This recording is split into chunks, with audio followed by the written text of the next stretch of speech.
Hello dear friends, in today's lesson I will show you another easy but beautiful photo manipulation concept. So let's start.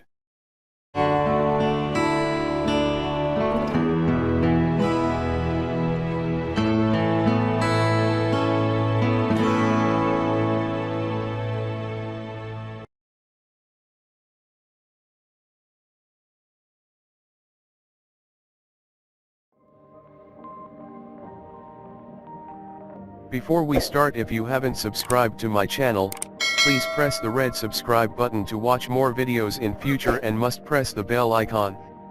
To make this photo manipulation you will need a closed eye image.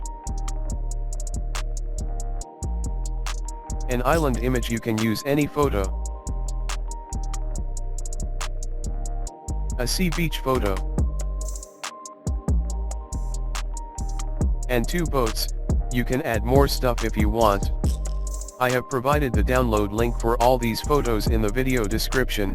I downloaded these images from unsplash.com and Pexels. To save your time I am going to make this tutorial little fast with background music, so just enjoy the music and watch the tutorial.